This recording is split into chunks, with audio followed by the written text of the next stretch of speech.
नमस्कार विद्यार्थी मित्रांनो, मी आदित्य गवळी स्वागत करतो आपलं टुवर्ड्स ऍग्रिकल्चर या आपल्या युट्यूब चॅनलमध्ये. मित्रांनो, स्पॉट राऊंड वरती मागे आपण एक व्हिडिओ बनवला होता, त्याबद्दल त्याची डिटेल प्रोसेस आणि त्यामधले स्पॉट सेंटर आणि डेट सगळं सांगितलं होतं. पण सीईटी सेल कडून पुन्हा एकदा नवीन जे आर आलाय, नवीन नोटीस आली, यामध्ये पुन्हा आपले स्पॉट सेंटर आणि स्पॉटच्या डेट्स चेंज करण्यात आले आहे. गणेश उत्सव आणि बैलपोळा असल्यामुळे त्या ठिकाणी स्पॉटच्या डेट्स सुद्धा चेंज करण्यात आला आहे. तर त्या स्पॉटच्या डेट्स कोणकोणत्या नवीन डेट्स आहेत ते आपण आजच्या या व्हिडिओमध्ये बघणार आहोत. तर यामध्ये मित्रांनो, आपला पहिला जो स्पॉट राऊंड आहे तो 2 तारखेला चालू होणार होता, पण आता तो 30 तारखेला चालू होणार आहे, म्हणजे आणखी अलीकडे आलाय. 30 ऑगस्ट पासून आपला स्पॉट राऊंड असणार आहे.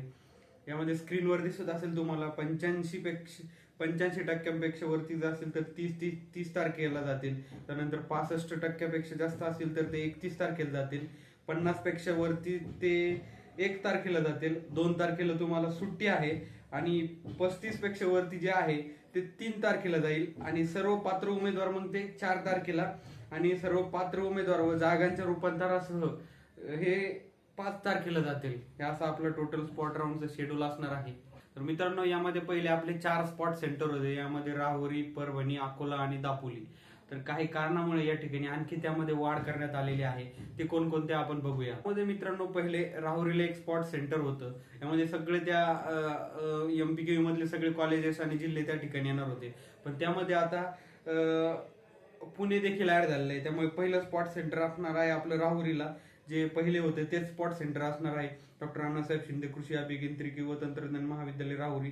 यामध्ये अहमदनगर, नाशिक, धुळे, नंदुरबार व जळगाव हे 5 जिल्हे असणार आहे. यामध्ये या स्पॉट सेंटरला या 5 जिल्ह्यांमधले कॉलेज असणार आहे. त्यानंतर कृषी महाविद्यालय पुणे हे एक स्पॉट सेंटर आहे. तर पुण्यामध्ये पुणे, सोलापूर, सातारा, सांगली व कोल्हापूर हे 5 जिल्हे या पुण्याच्या स्पॉट सेंटरवरती असणार आहे. तर बऱ्याचशे विद्यार्थ्यांनी प्रश्न विचारले होते, पहिल्या दिवशी जर राहुरीला गेलं तर दुसऱ्या दिवशी पुण्याला जायला चालतं का? हो मित्रांनो, चालतं. यामध्ये यम कोटा, यू कोटा, त्यानंतर बऱ्याचशा अशा रिझर्व जागा असतात. त्या ठिकाणी तुम्ही पहिल्या दिवशी जर तुम्ही तुमच्या युनिव्हर्सिटीत गेले, दुसऱ्या दिवशी तुम्हाला बाहेरच्या युनिव्हर्सिटीत सुद्धा जायला जमतंय. त्याबद्दल काही अडचण येत नाही. त्यानंतर मित्रांनो, दुसरं स्पॉट सेंटर होतं अकोला, पीडीकेव्ही अकोला. तर अकोल्यामध्ये पहिले सगळे पीडीकेव्ही अंतर्गत कॉलेजेस होते, पण यामध्ये आता आणखी एक ऍड केलेले आहे, ते म्हणजे नागपूर. तर अकोला अंतर्गत पहिलं स्पॉट सेंटर आहे कृषी महाविद्यालय अकोला. यामध्ये अकोला, अमरावती, यवतमाळ, वाशिम व बुलढाणा हे 5 जिल्हे असणार आहे अकोला सेंटर अंतर्गत. या 5 जिल्ह्यांचे जे कॉलेजेस आहे ते या अकोल्याच्या सेंटरवर असणार आहे स्पॉटसाठी. त्यानंतर दुसरं स्पॉट सेंटर आहे ते अकोला जिल्ह्यामध्ये, ते नागपूरला. तर नागपूर, भंडारा, गडचिरोली, गोंदिया व चंद्रपूर या 6 जिल्ह्यांचे जे काही कॉलेजेस आहे ते या ठिकाणी नागपूरला असणार आहे स्पॉटसाठी. त्यानंतर मित्रांनो, 3 नंबरचं आपलं स्पॉट सेंटर होतं ते म्हणजे परभणी. तर परभणी विद्यापीठांतर्गत सगळ्यात जास्त महाराष्ट्रामध्ये कृषी महाविद्यालय येतात, प्रायव्हेट आणि गव्हर्नमेंट.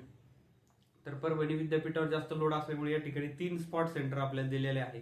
त्यामध्ये 1 नंबर आपलं परभणीचा आहे. परभणीच्या कृषी महाविद्यालयामध्ये परभणी, हिंगोली, नांदेड या 3 जिल्ह्यांचे महाविद्यालय त्या ठिकाणी असणार आहे, गव्हर्नमेंट आणि प्रायव्हेट. त्यानंतर दुसरं स्पॉट सेंटर आहे आपलं कृषी महाविद्यालय लातूर. लातूरला मित्रांनो, लातूर, बीड व धाराशिव हे 3 जिल्हे असणार आहे. या 3 जिल्ह्यांचे कॉलेजेस लातूरला असणार आहे. त्यानंतर तिसरं आहे कृषी महाविद्यालय बदनापूर.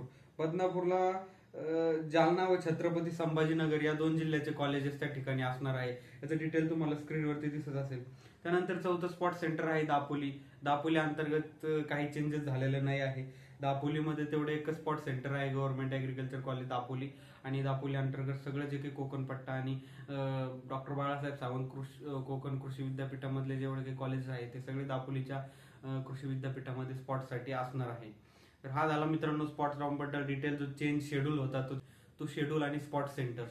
तर मित्रांनो, जर तुम्हाला स्पॉटमध्ये अडचणी वगैरे वाटत असेल, त्यासाठी आपली बॅच आहे. यामध्ये डिटेल आपण पहिल्या व्हिडिओमध्ये सांगितलेलं आहे. तर 299 मध्ये ही बॅच चालू झालेली आहे आपली. तुम्हाला जॉईन करायचे असेल तर नक्की जॉईन करा. यामध्ये सगळे डिटेल स्पॉट सेंटरचा आपण स्पॉट राऊंडचं सगळं तुमचं कव्हर करून घेतो, आणि ज्या फॅसिलिटी आपण कॅप राऊंडवाल्यांना दिलेल्या होत्या त्याच तुम्हाला देखील त्या ठिकाणी देण्यात येणार आहे. त्यामुळे जॉईन करण्यापूर्वी मला एकदा कॉल नक्की करा. धन्यवाद मित्रांनो. बाय.